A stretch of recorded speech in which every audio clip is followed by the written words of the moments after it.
Success coaching क्लासेसमध्ये आपलं स्वागत आहे. तर आज आपण बघणार आहोत स्कॉलरशिपचा पहिला धडा आंतरराष्ट्रीय व रोमन संख्याचिन्हे. तर आंतरराष्ट्रीय व रोमन संख्याचिन्हे आपल्याला याच्यामध्ये शिकायचे तर बघा इथे एक चार्ट दिलेला आहे. आंतरराष्ट्रीय संख्या 1ला आपण कसं लिहिणार? Roman संख्याचिन्हामध्ये I. 5 जर आपल्याला लिहायचं असेल, 5चं जे काही रोमन संख्याचिन्ह आहे ते असेल व्ही. 10साठी असणार आहे एक्स, 50साठी असणार आहे एल, 100साठी सी, 500साठी असणार आहे डी आणि 1000साठी असणार आहे एम. तर बघा आपल्याला रोमन संख्याचिन्हाचा वापर करून संख्यांची बेरीज कशी करायची. तर बघा इथे दिलेली संख्या आहे 20. तर 20 या संख्येची आपल्याला बेरीज करायची. बघा अशा कोणत्या दोन संख्या आहेत, त्या दोन संख्येची बेरीज केल्याच्यानंतर आपलं उत्तर 20 येते. तर ती संख्या या चार्टमध्ये असायला पाहिजे. तर या चार्टमध्ये 10 आहेत. तर आपण 10 अधिक 10 जर केलं तर या दोन्ही संख्येची जी काही बेरीज येणार आहे ती येणार आहे 20. तर मग 10 या संख्येला आपण रोमन संख्याचिन्हामध्ये कसं लिहिणार? एक्स. हे पण इथं 10 दिलेले आहे. 10 या रोमन संख्यामध्ये आपण कसं लिहिणार? एक्स. म्हणजेच 20 या संख्येला आपण एक्स आणि एक्स या स्वरूपामध्ये आपण याला लिहू शकतो. अशा प्रकारे आपल्याला याची फोड करायची. नंतर बघा 100 दिलेले आहे. 100 ही संख्या आपण रोमन संख्याचिन्हामध्ये कशी लिहू शकतो? बघा 100ची आपल्याला अशा कोणत्या दोन संख्या आहेत की त्यांची बेरीज केल्याच्यानंतर 100 येते. या चार्टमध्ये बघायचं आहे. 50 दिलेले.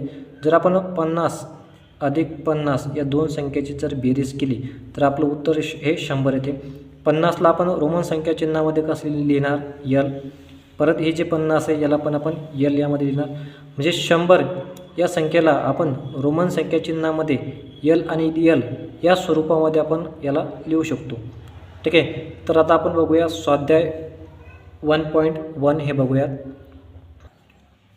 तर स्वाध्याय 1.1 मधला पहिला क्वेश्चन आहे 500 या संख्येला रोमन संख्याचिन्हात आपण कसे लिहू शकतो? तर बघा 500 ही जी काही रोमन संख्या आहे या रोमन संख्येला आपण डी या शब्दामध्ये आपण याला लिहू शकतो. तर सेकंड नंबरचा प्रश्न आहे याच्यामध्ये CCXIX ही संख्या आंतरराष्ट्रीय संख्याचिन्हात कशी लिहिणार?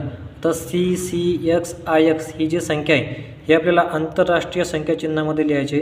आपल्याकडे ऑप्शन 1 दिलेला आहे 129, ऑप्शन 2 दिलेला आहे 529, ऑप्शन 3 दिलेला आहे 221 आणि ऑप्शन 4 दिलेला आहे 219.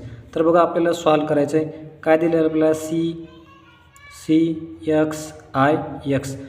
सर्वात अगोदर आपण याची फोड करूयात. सी म्हणजेच काय? सीचं जे काही आंतरराष्ट्रीय संख्या आहे सीला आपण याच्यामध्ये कसं लिहिणार? 100. तर सीला आपण लिहिणार 100 अधिक सी म्हणजेच काय आपल्याकडे?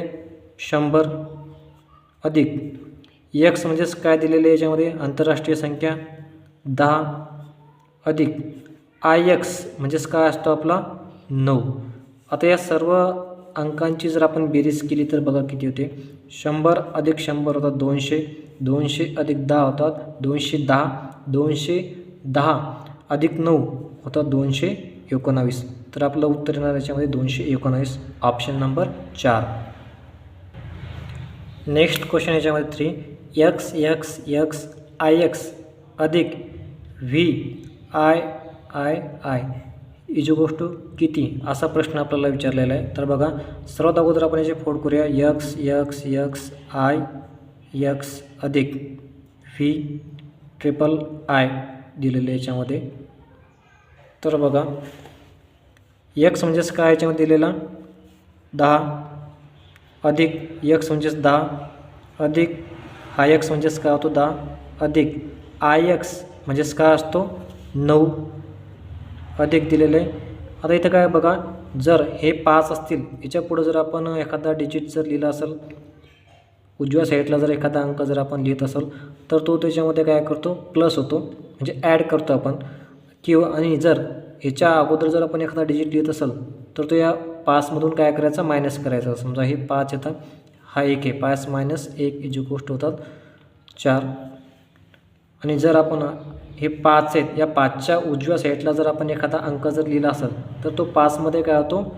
ॲड केला जातो. हे 5 आणि अधिक हा 1 बरोबर होतात 6.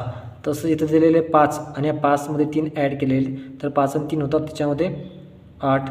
तर बघा या सर्वांची आपल्याला बेरीज करायची. 10 अधिक 10 अधिक 10 अधिक 9 अधिक 8.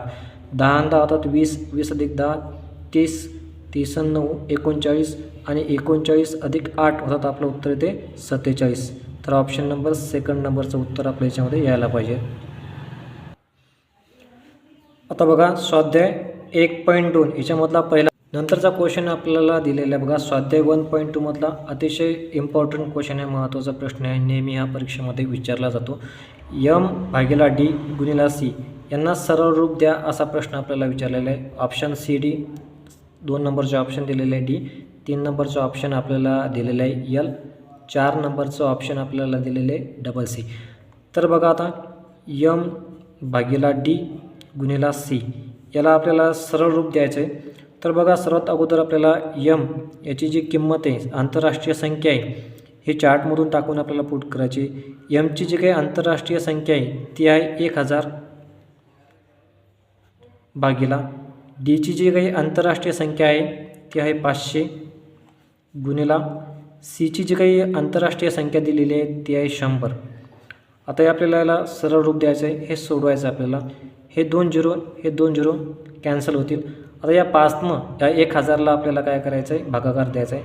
5 2 होतात 10 आणि हे 2 झिरो इथे देऊन टाकायचे, म्हणजे आपलं जे काही उत्तर आहे ते येणार 200. 200 या ऑप्शनमध्ये आहे का नाही. तर बघा या 200ची आपल्याला फोड करावं लागेल. अशा कोणते दोन संख्या आहेत त्यांची बेरीज केल्याच्यानंतर 200 होतात. तर बघा 100 अधिक 100 जर आपण केलं तर आपलं उत्तर येते 200. 100साठी आंतरराष्ट्रीय संख्येमध्ये काय दिलेलं बघा, याच्यामध्ये 100 दिलेलं आहे. तर 100साठी काय दिलेलं आहे C, आणि या 100साठी पण आपण काय लिहू शकतो C, म्हणजे C आपलं काय येणार याच्यामध्ये फायनल ॲन्सर आपलं येणार ऑप्शन नंबर 4मध्ये. तर बघा हा सुद्धा एक IMP प्रश्न आहे दिलेला आपल्याला, नेहमी परीक्षेमध्ये विचारला जातो. M/D भागिला L असं आपल्याला दिलेलं आहे, हे सुद्धा आपल्याला सॉल्व करायचं. बघा M/D भागिला L बरोबर किती असा प्रश्न आपल्याला विचारलेला आहे. Mची किंमत याच्यामध्ये टाकायची आपल्याला. Mची जी काही आंतरराष्ट्रीय संख्या आहे ती दिलेली आहे 1000 वजा Dची जी काही आंतरराष्ट्रीय संख्या दिलेली आहे ती दिलेली आहे 500 भागिला Lची जी काही आंतरराष्ट्रीय संख्या आहे ती दिलेली आहे 50. आता आपल्याला सोडवायचं आहे. इथं भागाकार आहे. सर्वात अगोदर या दोघांचा भागाकार करून घ्यायचा आहे. 50 भागिला 500 जर आपण केले तर याचं उत्तर ते 10.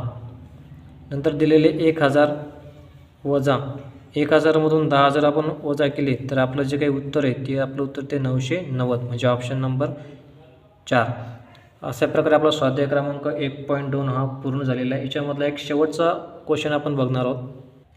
शेवटचा क्वेश्चन बघा, रोमन संख्या चिन्हानुसार XVII अधिक IX वजा IV अधिक C बरोबर किती असा प्रश्न आपल्याला विचारलेला आहे.